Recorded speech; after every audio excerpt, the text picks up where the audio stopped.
that there's a lot of things that's happening in our individual lives.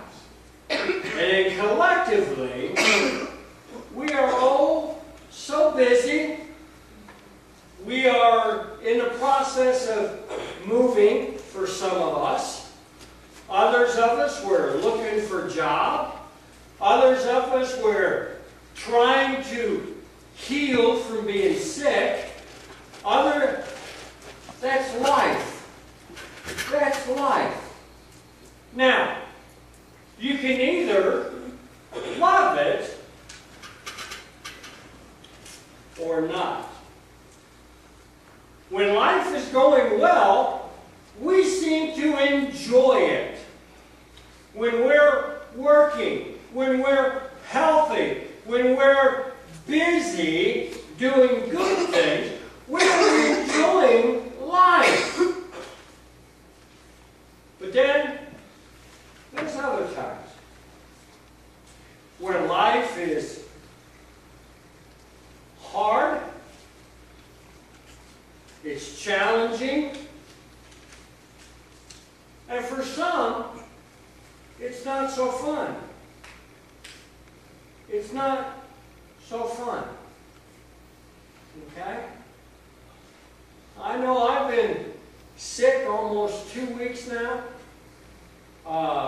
The day that my blood pressure had shot down to like 72 over 48 or something like that, I was not fun to be around. I mean, and the cough, I hate the cough. Because I'm sitting there focusing on coughing like right now. Glory. This morning I woke up at 5 o'clock, finished typing all this up, and probably about 5:45, I heard Gloria start coughing, and coughing, and coughing, and coughing, and coughing. I mean, about 15 minutes. I got ready to go up and make sure she's doing okay, and then she quieted down. And then when I went in about 6 o'clock, turn on the light. How you doing? She didn't speak. She's fine. I'm trying to control my breathing. I said, really? That was her way of helping herself control the cough. I heard Doug had his right arm in a sling. Poor guy. All he had to do was make the right decision. Instead, he's probably going to get an incision to repair a rotator cuff, But we all experience those hard times. We experience the times that we're afraid the electricity is going to get shut off. We're afraid the gas is going to get turned off. Like right now, tomorrow, ACC starts. I have nothing permanent for the summer semester. So I may be coming over to your house and spending the night and eating, because we just don't have it at home. Laugh. Laugh. About only one family I can't visit, and that would be Rebecca. You're safe, because they won't let me in over there. Okay? But life is challenging. We experience it on a daily basis.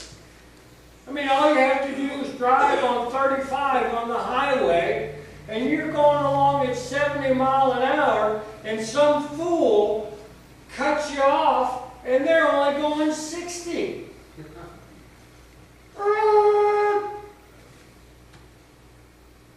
Life is a challenge. And again, sometimes it's not so much fun. Look at 1 Timothy chapter 6, verse 17. 1 Timothy chapter 6, verse 17.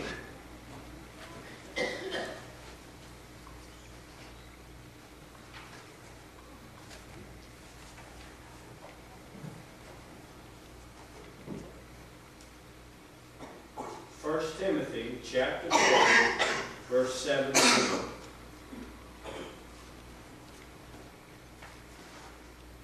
For the rich in this present age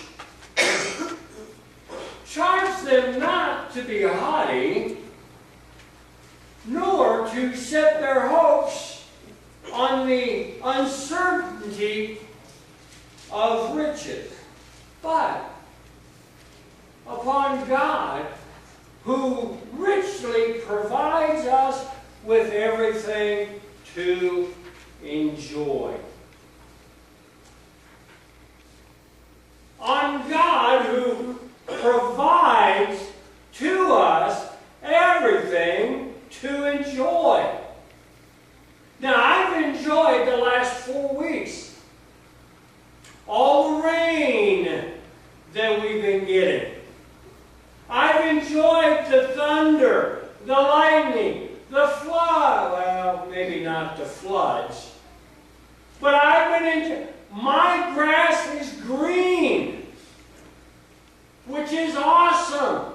You go outside the church out here, it's green. God gives us the rain so that we can enjoy it. God gives us the things we need to enjoy life. It's by His riches. Now, even though Gloria has her cough, I enjoy my life together with her. I would not know what I would do if I were to lose her. She's my mate, my partner, my friend. You're a gorilla? You're my gorilla? Is that what you said? No? What did you say? Like Tarzan. Oh, like Tarzan and Jane. Oh, okay. Yeah, I know. We don't swing on vines or nothing like that. But God has given me her to enjoy my life with. Now, most of the times it's okay. Other times, you know how marriage is. It's up and down. Life is good one day, and the next day, don't do that. I know it's something wrong. Okay? But life.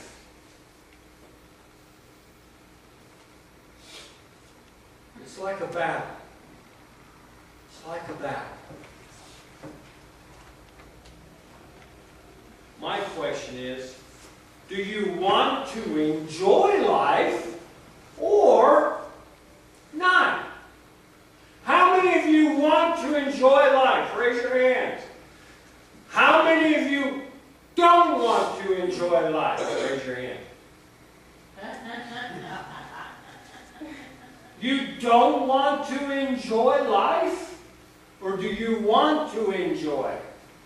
Well, I think you should have both, because if you don't enjoy it all the time, you won't really enjoy it until you don't enjoy it. That's philosophical for you. You have to have the bad times to be able to know when the good times are. Okay? You have to have, that's philosophical. And I understand that. But I would say that we would much rather enjoy life. Let's look at another fellow in the Old Testament. He was an awesome young man for God. Followed God, believed believed God. Everything he did was with the Lord focused. God used him. In fact, God used him to defeat Goliath. This huge guy. And he defeated with one rock. Let it go. And it killed Goliath. Let's look at 1 Samuel chapter 30, verse 6. 1 Samuel chapter 30, verse 6.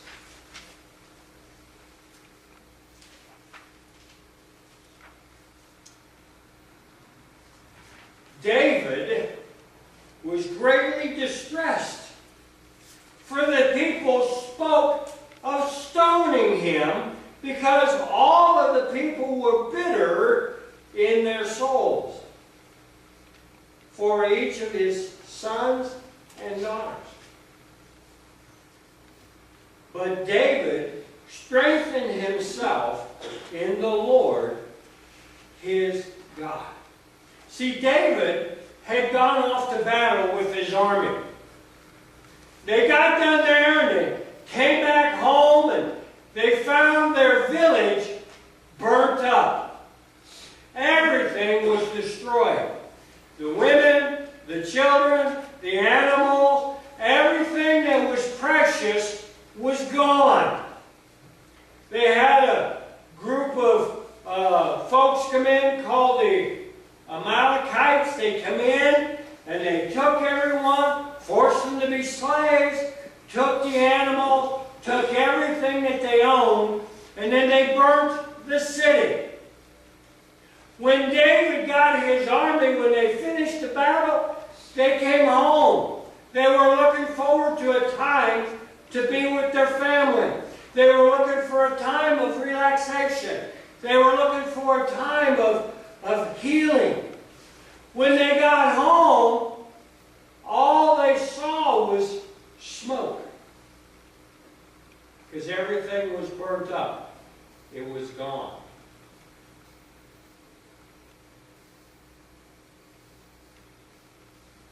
David's army, that's who these people are, were speaking against David.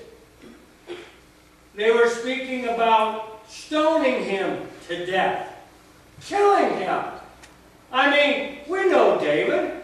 He was running from Saul. Saul wanted to kill him. Tried several times to kill him. Here, even his own people, his army, wanted to kill him. And David was hearing this. Can you imagine? About 600 men in your army, all of them talking amongst each other.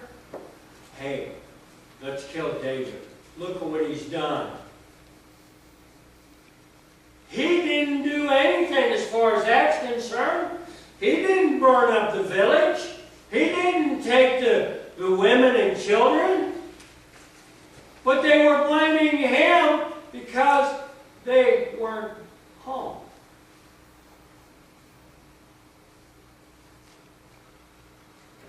When bad things happen to you, who do you blame? Lisa's sitting there, oh, Jim Bob, I blame him. Jim Bob's smiling, I blame her. It's one of these games, you know. We blame each other when things happen. When cars break down, oh, it's the husband's fault, didn't take care of it. I told you to change the oil last week. You didn't do it. You didn't do it. Look what happened. Well, the oil's not related to the brakes in any way, but women in their mind feel related. It's all the guy's fault. Okay? Yeah, that look, Lisa. I know better. Not all of us But are naive. there's three things. Three things that David did to strengthen himself in the Lord. Because there's times when we just don't feel very positive at all. There's times where life overwhelms us. Situations. You know, when I got the phone call Friday afternoon, I got the call from Sharon Hassel. I answered the phone. This is what I said. I said, you don't call me that often. Don't tell me it's bad news. And then she let me know about Debbie passing away.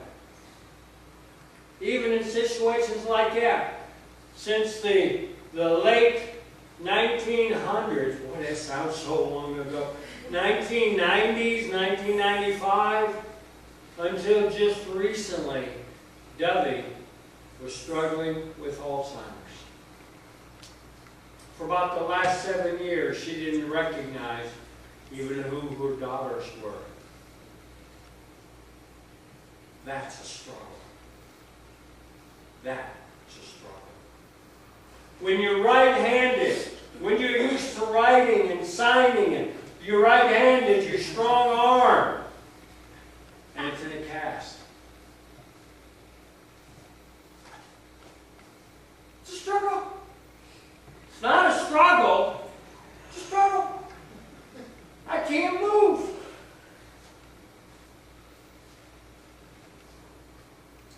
When your car's broke down, you only have one. It's a struggle.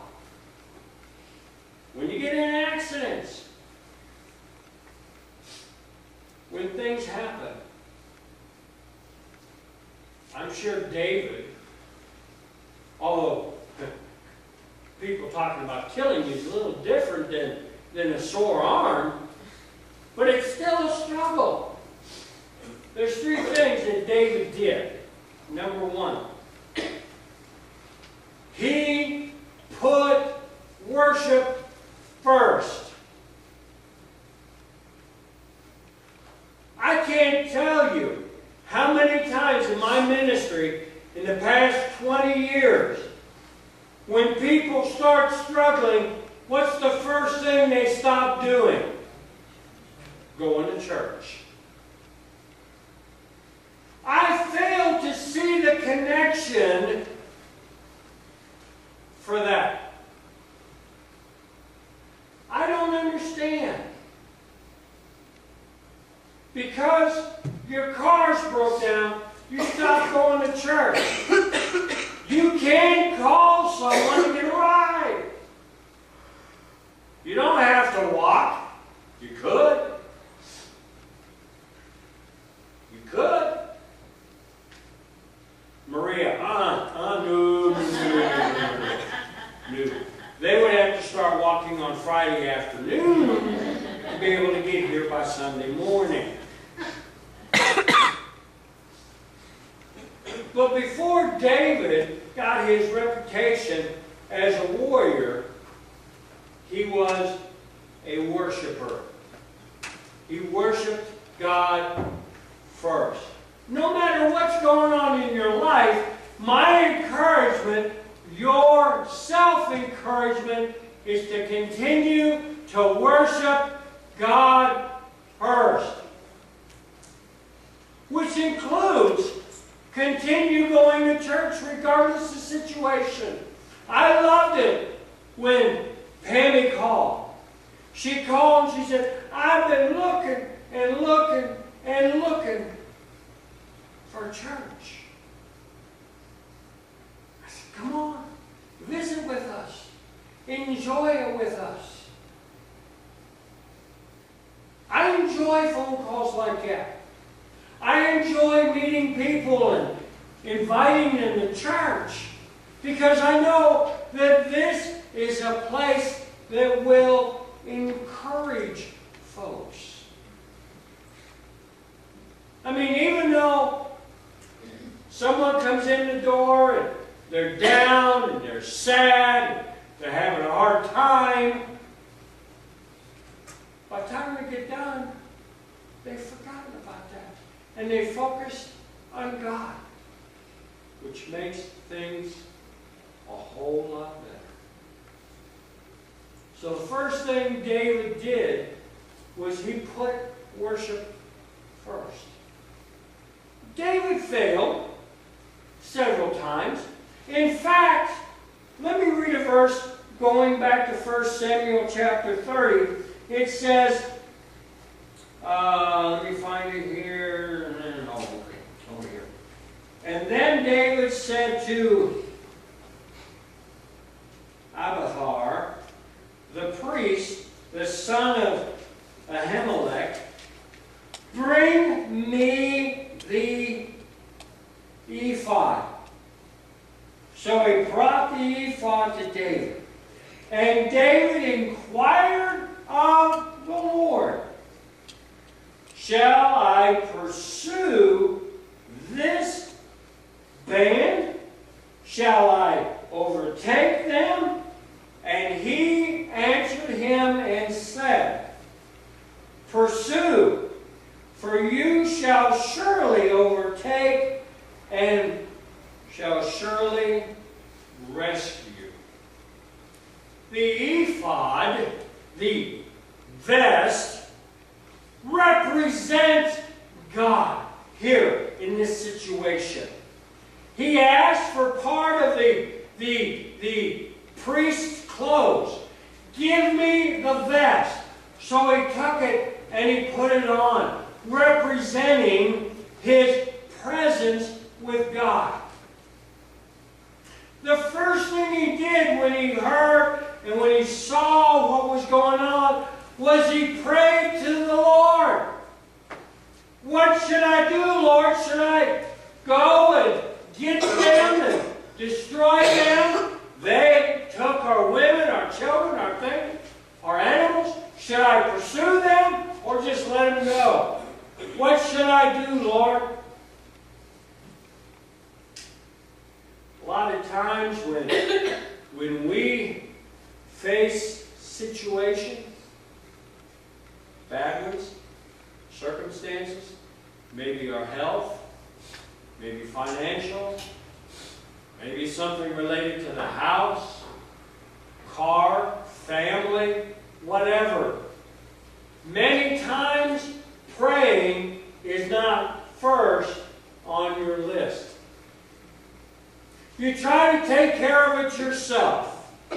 You try to do what you can to resolve the situation.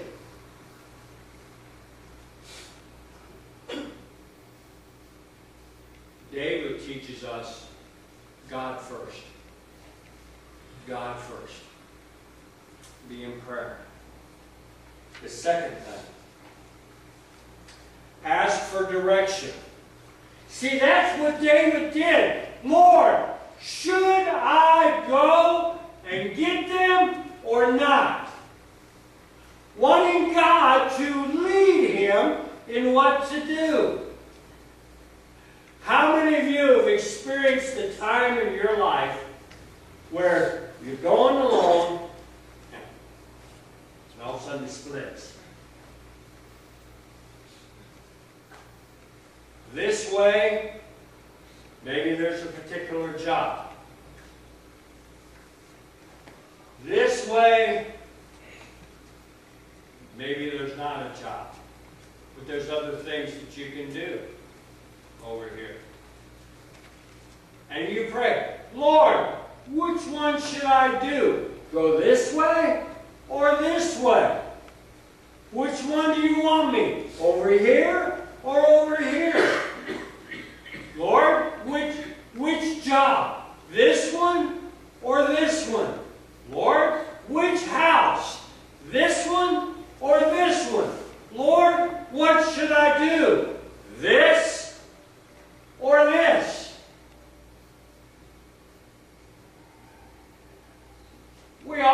decisions in our life. Some of them are pretty big. It involves a move. And I'm not just talking a short, boop, done, but from Ohio, from Nebraska. Now, for some of you, that move is big.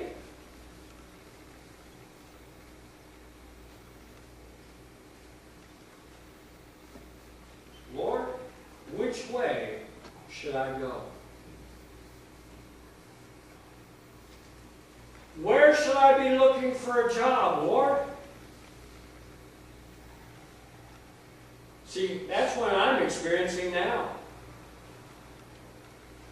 Looking at tomorrow, the semester starting, I have some sub work, but nothing permanent during the summer. So I'm like sending out resumes. We know the feeling, Jim Bob. Sending out resumes.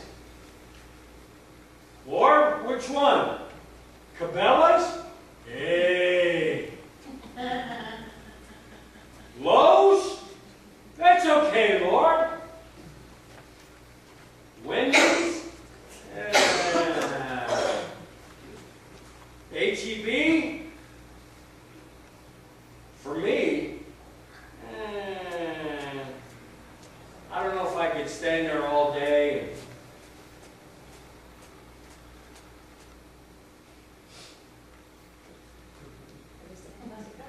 like a robot.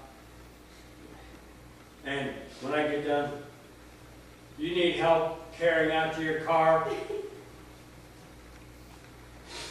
Do it yourself, you lazy bum.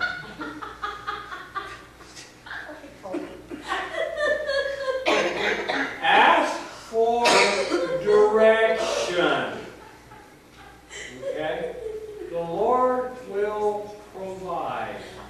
Now, there are people that need help. Don't get me wrong. I don't want no letters, no comments. And the third thing is to treat each other fairly. You see, when David, when he went to get the Amalekites, there were about 200 of his men, his soldiers, that were just totally exhausted. So David said, y'all go ahead and stay here. We'll take care of this. So the 400 of them went, they took, they destroyed, they got back everything. Women, children, animals, everything that they had, they got back. Plus, what the Amalekites owned, they took that too. They came, they brought it all home, everything was fine and wonderful. They started to give back to the families and everything was great. And then all of a sudden there's this extra bounty that they got. David was starting to split that up between the 600 soldiers. And the 400 that went and got start to complain again. Why are we sharing with them when they stayed home? They didn't go with us. Lord, share everybody or just them, not them? Okay. Basically, David said, if you don't like it, leave. But we're sharing with everyone. We're sharing with everyone. Now, I don't know if anyone plays the lottery. I'm walking. But I noticed this morning that it's pretty high. One is like $253 million.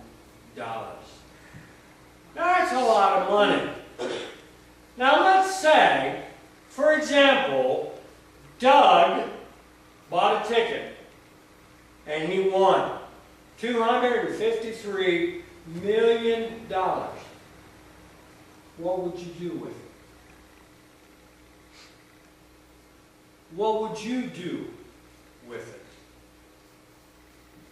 Now, all of a sudden, Doug's going to have a lot of very brand new friends knocking on his door.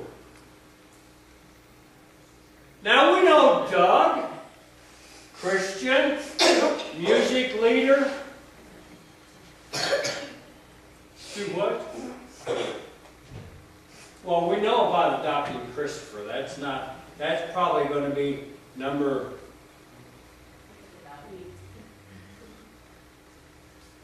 down on the list. Okay? Lisa said you could adopt her. Yeah. But the first thing he's going to do, he's not going to tell anyone.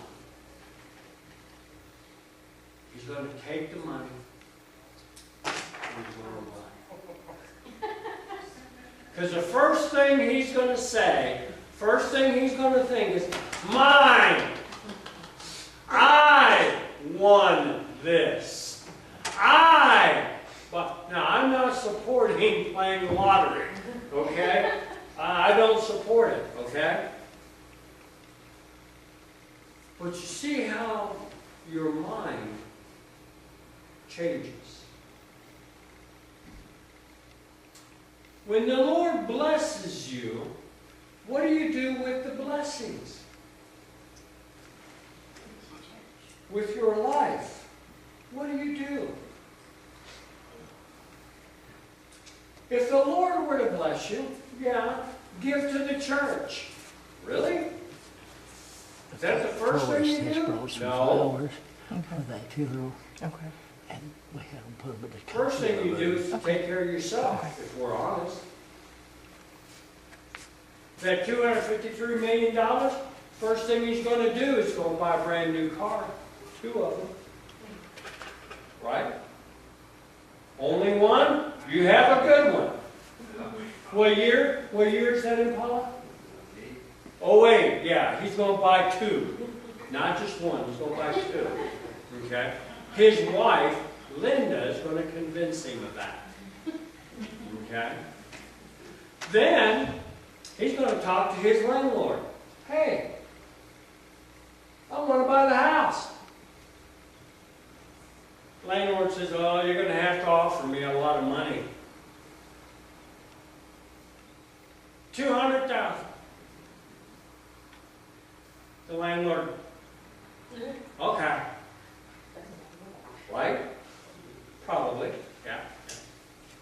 Okay. But see, when the Lord blesses, David's thought was to share with everybody.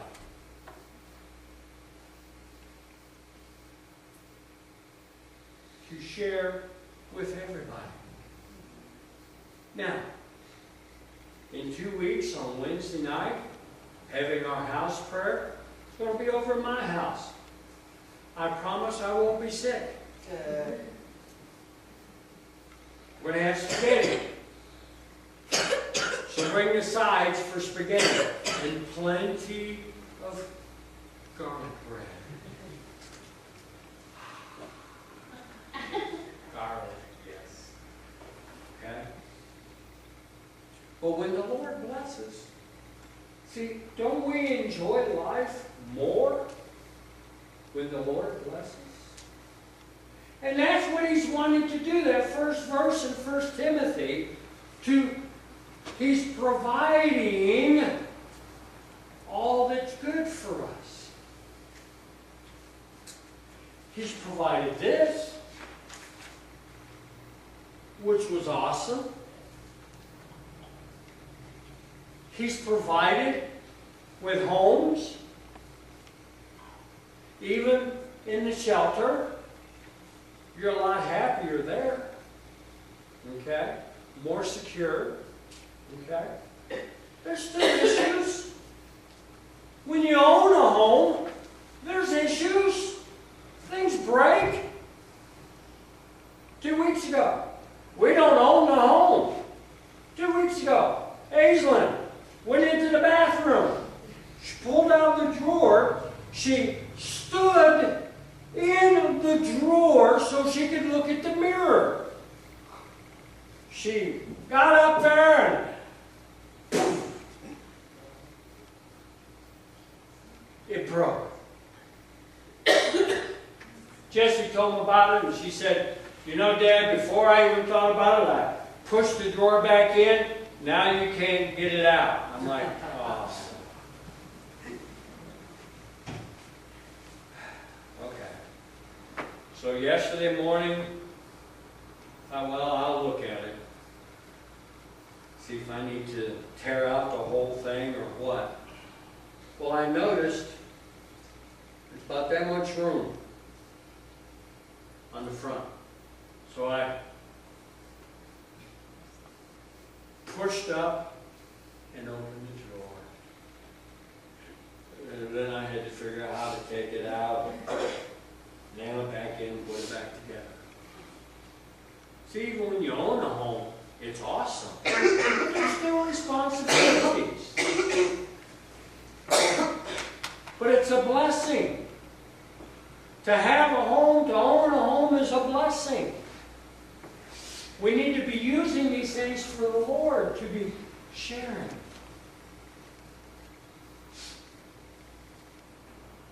Gloria and I, one day, will have a house that there's no kids. Jessie. One day she may get married. Okay. Okay. Or one day she's going to move out. And we're going to have a house to ourselves, and it's going to be a blessing. Isn't it? Mm-hmm. Not so much.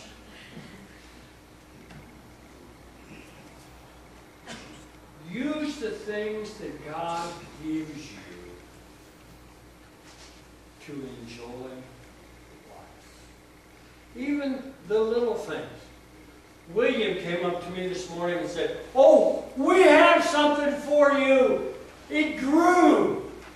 And I'm thinking, weeds grow? Oh, we still have your cactus at home too.